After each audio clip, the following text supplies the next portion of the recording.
Hello everyone and welcome to Kaiserredux. So today we are going to be playing a little secret path in Mongolia Khanate. Alright, so here we are. Welcome to Kaiserredux, the classic stuff. This is the latest update. Well, it might not be the latest update when you're watching things, but right, so we have Roman von Ungern Sternberg in charge. The Mad Baron, and officially referred to by his noble title.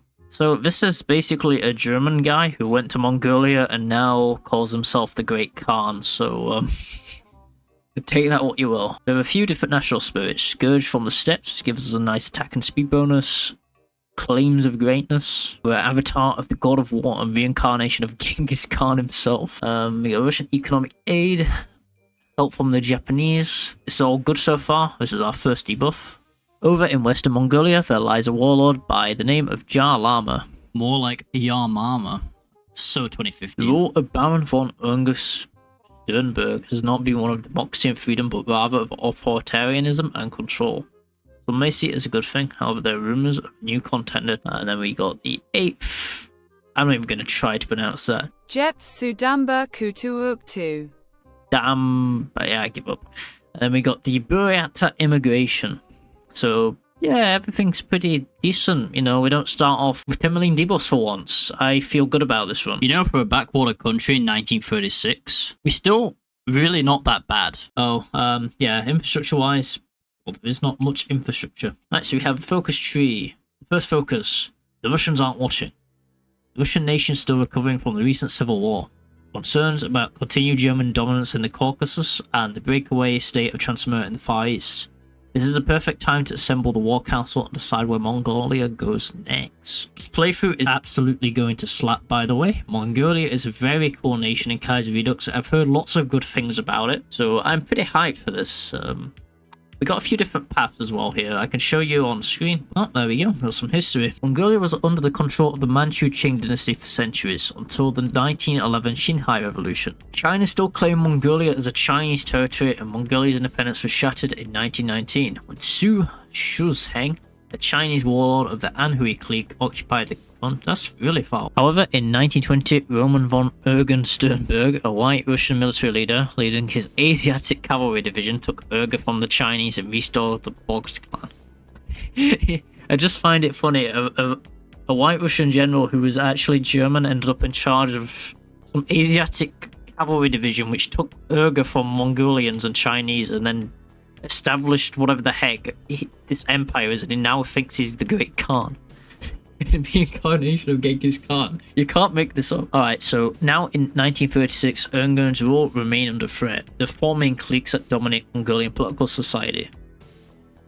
So we've got the white Russian officers under Sternberg, and then we have the Buddhists, a council of high-ranking Buddhist lamas. Bulls and monks in Mongolia. It's formed under Urga's purge of lamas in 1930. And we have the socialists. So, yeah, there's a lot going on. And we've got Markleet to our south, we've got Xinjiang to our west, so we have time to prepare, at least.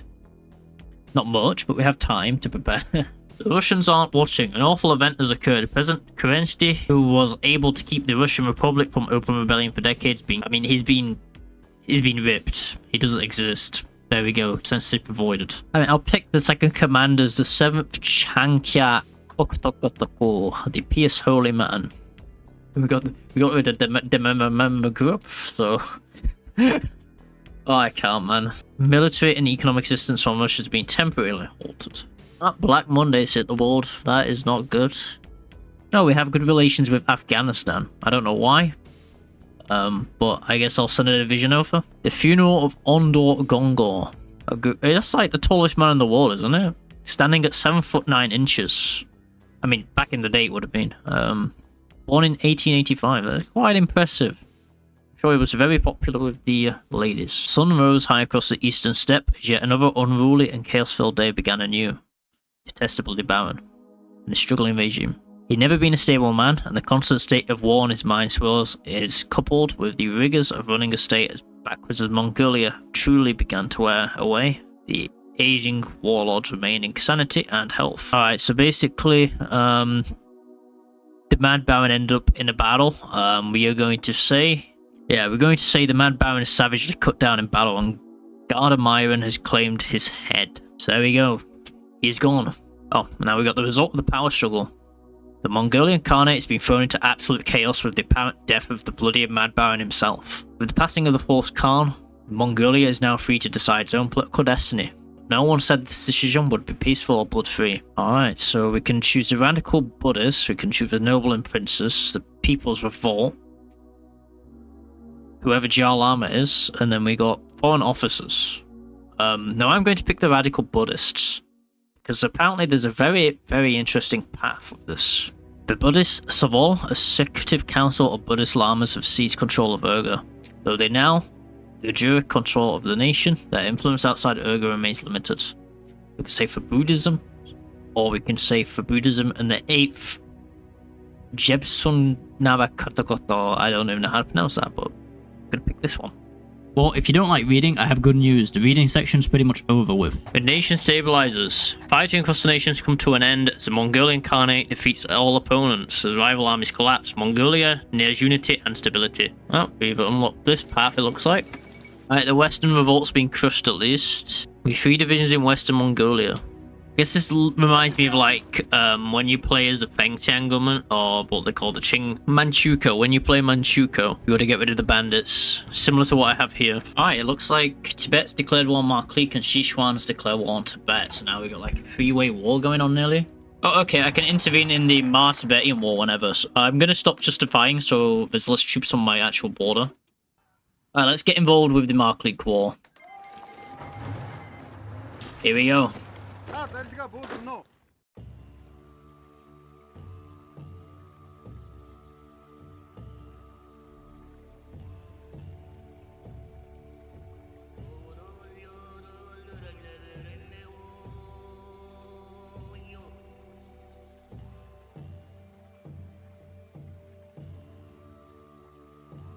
Alright, so Suryan is our core, so we have gained some territory. Not much, but we have gained.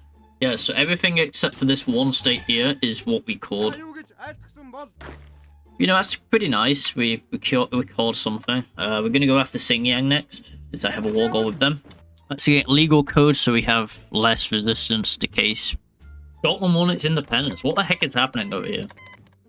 Both nations secure independence. Yeah, and we took Xinjiang. Nice. I'm just gonna annex all of it. There we go. Victory in Shibei Lianbang Yiyuan. So we can gain cores or incorporate them peacefully. Loot the land and salt the earth. Europe's a hot mess. Like, what is happening to Bulgaria? What is happening to Ukraine? What is happening in Hungary and Austria? What is this thing? Yeah, the Qing managed to take over the south, which is not very good. I mean, they might be able to hold back Japan and then they can invade them, but we'll have to see. Our direction beyond the steppes, so we can pursue Tenejim's old dream of a united Mongol race. Rises the uniters of Sino-Mongolia's 5 races. Move to unite all of Southeast Asia from Manchuria to Cambodia. Oh, look how many people we got war goals on. Oh goodness. I mean, yeah, I could go after these guys right now. Why not? Let's do it. And we can embrace the 4 noble truths. I think that allies Tibet with us or something. I'm not sure. We have insane speed on these horses, by the way. Like, the speed is insane. We just gotta hold the north for another month, and then I can actually justify and declare one Alash Order, so we can gain some steel. Anything gonna happen? Tibet accepts our offer. Tibet accepts our alliance, and now we'll work together and spread the word of Buddha. So, yeah, funny Tibet. Faction's called the Pan-Buddhist National Liberation Front. Oh yeah, I'm also going to declare one Alash Order because I want some of this pie. Oh crap, okay. Here we go.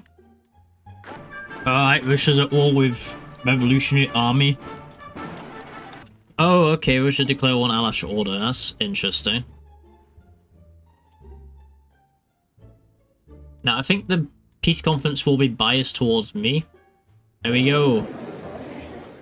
So I'm just gonna go for, you know, the best places with resources in. I think that will do. Is there any resources here? Is it worth going here? This oil? Not that I need oil. Oh, okay, Beijing's at war with Fengtian government. Interesting, interesting, interesting. Now this stuff just gives me more and more buffs on my cavalry and just overall different stuff, but my cavalry just gets boosted to high heck. Like, we're pushing through this and our stats are like nearly 0. I also sold some mason. It's where World War II starts.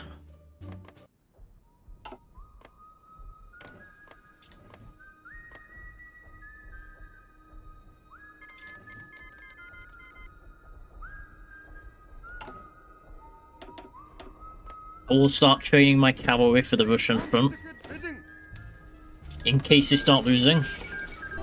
Alright, so Russians towards Germany.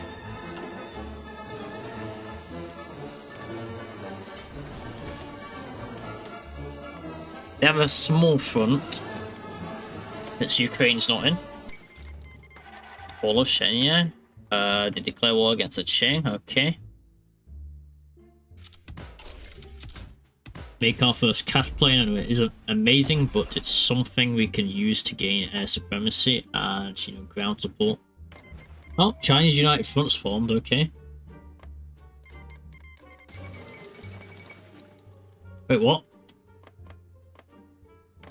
Says, where am I at war with all of China?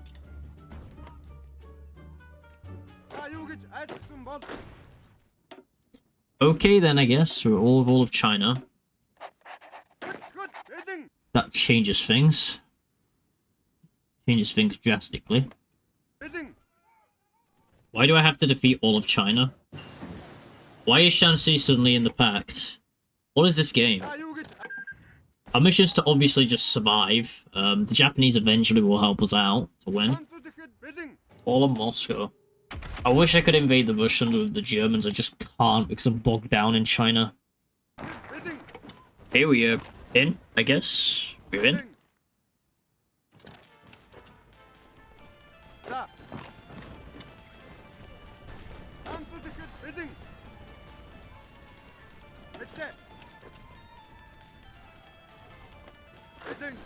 We're actually in.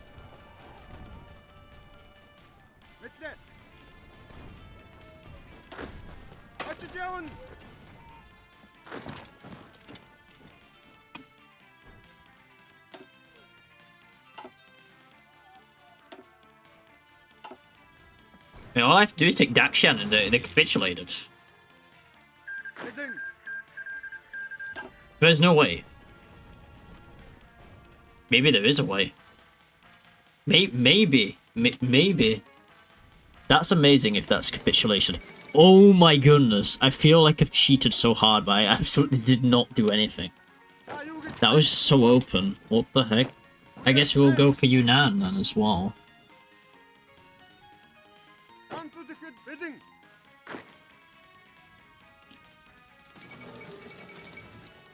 Probably won't work.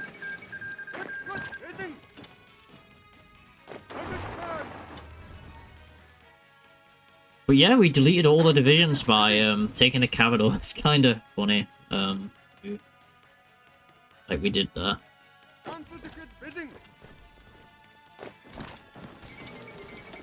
And Yunnan's gone as well. Okay, maybe we're a bit overpowered. Cavalry's too fast for them. We can just take all the territory. Alright, that should be Shaanxi, so we're probably gonna have to battle the Japanese and the Fengtian in a peace conference, which is gonna be an absolute nightmare. Because we don't have the most war score. I don't even remember if I put player peace conferences on, but if I did, I will give myself benefit of the doubt. I hope that is okay, viewers, because I do not want to suffer against the Japanese. Alright, so this is what I got so far. Let's see if we can get some more at that place. I think this is all we're getting for the peace conference, I'll be honest. It's a lot. It really is a lot. But now here's a moment of truth. Creation of the Kingdom of Shambhala. Finding ourselves in control of vast land after the Ungern Sternberg was assassinated has left us without a clear goal and identity. To rectify this, some of our most esoteric and spiritual brothers have had an idea of declaring ourselves the mythical Kingdom of Shambhala. While not being ruled by Maitreya, we can make preparations for his appearance. Alright, so let's make legends reality. Oh, here we go. This is now the secret nation. Shambhala. You've got to make preparations. We've got to train a lot of cavalry before this war starts, so we've got to be ready. We followed the ideals of Buddhism to the letter, or so Bogdan and the Buddhists believe so. As all of Mongolia strives for divinity and true enlightenment, heavenly perfection of the temporary realm is a fickle and nigh impossible idea to achieve. We shall reach towards pure divinity in this new kingdom of Samsara on Earth. But yeah, we call most of China, I think, now. I'm not sure exactly what our calls are. For some reason we call down here. I don't know why, don't ask me. I don't know where this 11 million manpower is coming from exactly, though, if we don't call everything. Thing of the yellow hat faith to the masses, so we can embrace them. The Gulug school will be our primary religion, but we shall not smother Karma Gaku, or we shall fully snuff out the rival school. At least Vietnam's at war with Japan, so I would technically have these guys as an ally. I could go into India. Yeah, I might do that as a side quest anyway. Alright, so we're going to start building a navy, guys. I know, right? A navy. I think submarines is probably a go-to because we can make a lot of them. So we're just going to start building dockyards slowly. Send an attaché to the Indian communists. They've just taken Delhi. Good sign. Alright, so at the moment we're just at war with India. We're not at war with anybody else for some reason. Same as the Indian communists are only at war with India. It's like its own independent war, even though there's a Canadian faction, which is very, very confusing. That's Nepal. Take Nepal and Sikkim. So, what started as an easy war in the north, taking Manchuria very quickly, led to a very grueling war in the center of China. The Japanese would slowly push out from the ports, and I would be backed away to Wuhan. Consolidate and build fortifications, as well as push to Jinnah. I would also make fortifications. This would be our last stand, our last chance to beat the Japanese for good. Korea was an easy campaign. We'd managed to push through just fine. Japanese forces were elsewhere, so I would send my port garrisons to Korea to defend in case the Japanese decide to reinvade in the future. Welcome to the stalemate period of the war. Territories would quickly chop and change between the Japanese Feng and Shambhala. Wherever the Japanese pushed us, we would counterattack and make a pushback. Time was on our side. It wasn't on the Japanese side. Our industry was also progressing, and sometimes we decided to push through enemy lines, try to take supply hubs, and cause chaos and crumble supply networks. The Japanese were also at war with the Entente as well, so they were happy to deal with them. But we wasn't alone. The Germans were standing with us, and what progressed in the Pacific was a German and a Japanese naval war. So I began one of my most brutal and ruthless offensives yet. It was very daring. It was a push in the north along the river line and to encircle Shandong province and take the ports behind the Japanese. And so, with most of the Japanese army taken out in the north, we could continue our offensive. I would endlessly battle plan against them. More and more Japanese troops would flood in, as they would up their conscription law. And so, the year was now 1944. War had reached a stalemate once again. Japanese forces were increasing presence in China. They were gaining armored medium tanks. Okay, we're back to Shambhala la la la la la la la la la la la. Yeah. We just gotta hold out. That's all we gotta do, just hold out. This is the division I've been using the entire game, pretty much. Is it bad? Yes. Is it crap? Yes. Is it funny? Also yes. Wait, I could declare war on Portugal. I'm gonna do that, I think. Because if I can take Portugal, Macau, then I can... Then the legislation cities will also declare war on me. There we go. Now we can technically be at war with the legislation cities while not having Russia at war with us as well. I wish America would declare war on Japan. Please join my conflict. I want to end this crap. I have to take Canada. Let's see how that's going. Not too well, I don't think. They'll win eventually, at some point. Lower Yangtze. I think the Japanese are stuck in a storm of sorts. I mean, this literally is a storm. When will the Emperor sign peace? This is just sheer madness now. So, hey, it was August 1945. I was able to finally push through for some reason. I think it's just because I built more casts and they did a lot of cast damage. Most of my planes ended up doing the work anyway. Well, it's going to be huge if we can do that. Casualties are going to go up fast.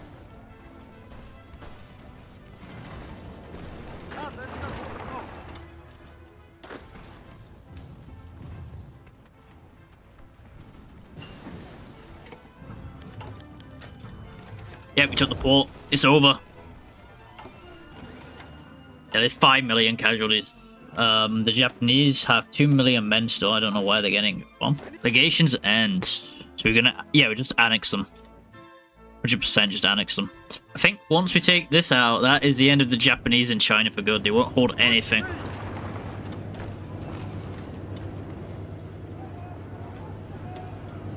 Nearly 5 million men. Yeah, that's the Japanese kicked out. The Japanese are fully kicked out of China. Yeah, nothing can stop the horde once it arrives, but it takes a while for the horde to actually arrive to where it needs to be. Okay, that's another, like, I don't know, 200,000 men, maybe? Wait, Japan asks for peace. Okay, yeah, sure. Let them... End of the Second Sino-Japanese War. Thank goodness for that. That's ended. That was horrible. Alright, guys, we get ready for the Finnish, Korean, Mongolian Hyperwar.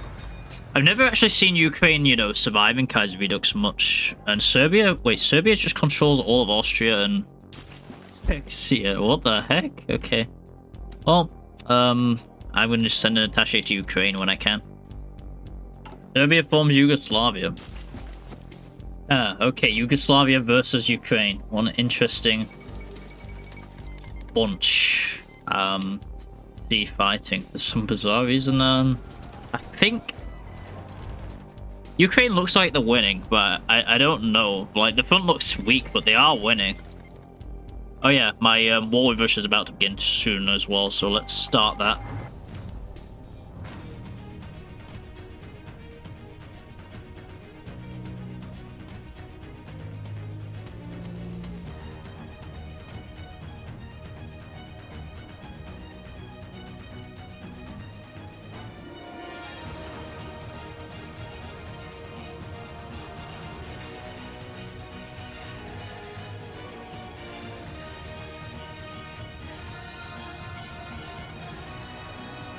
Yeah, I wish I was joking, but Finland actually declared war on Russia.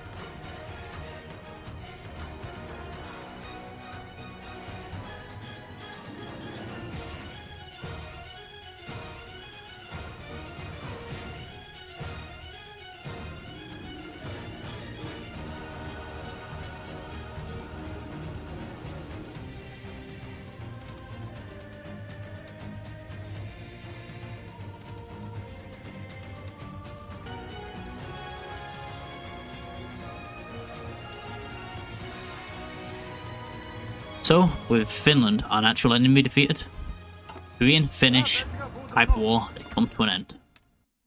65 days and we're going in on Ukraine to take back our Mongolian territories. I just find it so funny how big we are on the map. Biggest empire in freaking history right here. I'll come back for Japan later. We have now known as the Sino-Mongolian Khanate. And we have 72 million manpower. 72 million manpower. It's not even funny, man. Like, what is that? And then I made the worst mistake of my entire political history.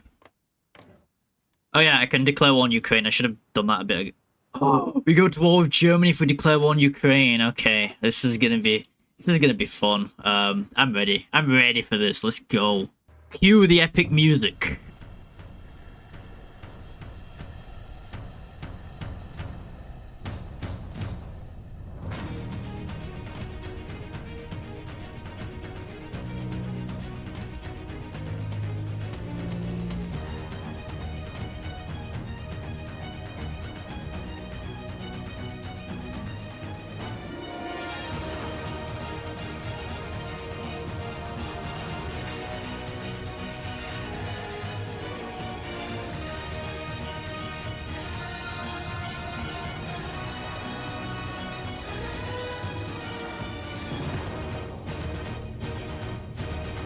Yeah, so for some reason the Italians decided to join, and I don't know why they joined. They must have thought I was Mustache Man or something.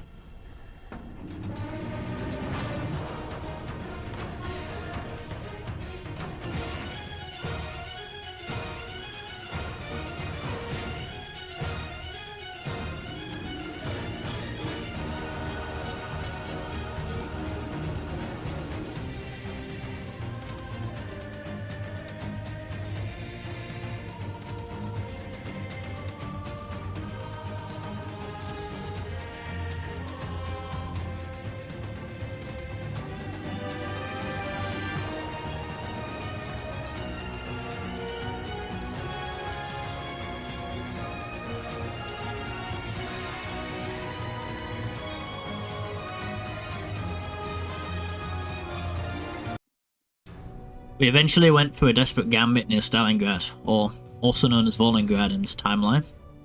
So I would attempt to cut off the pocket, which would fail. Over time, the German Navy would beat us, would gain in numbers, and it would prevent us from getting essential rubber and aluminium to continue building our air force.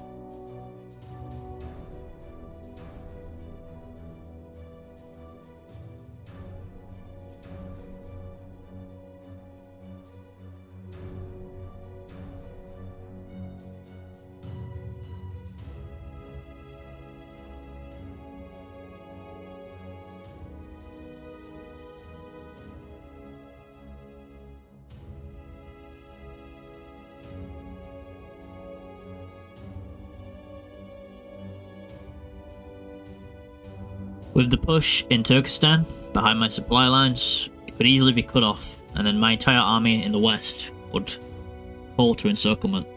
So I did what any smart person would do. I decided to retreat east. And this was our last stand, our proper last stand against the Germans. Our equipment was trickling low. We still had offensive capabilities, though very limited. I was hoping that we would be able to beat the Germans in Siberia, where there's very little supply and the tanks and the mechanized would not work properly. But I was wrong. It was the beginning of our downfall, the downfall of our empire, and there was nothing I could do to save it.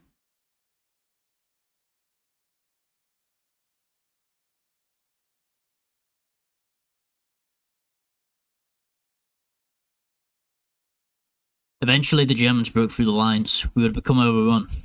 Hundreds of divisions would swarm China and Mongolia. I was hoping I would be able to send a tank force to Urga, our capital.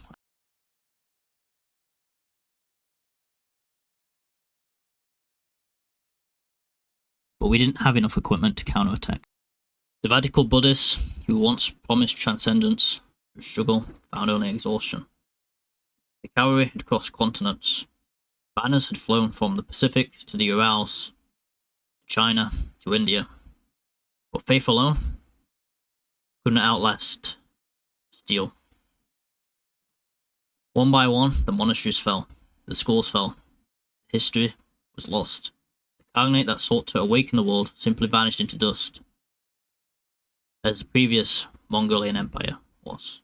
So, Mongolia ceased to become a nation. It was integrated into the Chinese Federation, a German puppet state. And so, the world was almost but united under Kaiser Wilhelm III. The young Buddhist ruler awoke in his palace. No war with Ukraine, no siege of Nanjing, no 30 million dead, just peace, and the knowledge of what utter madness could have been. It was all but a dream. It was still 1947.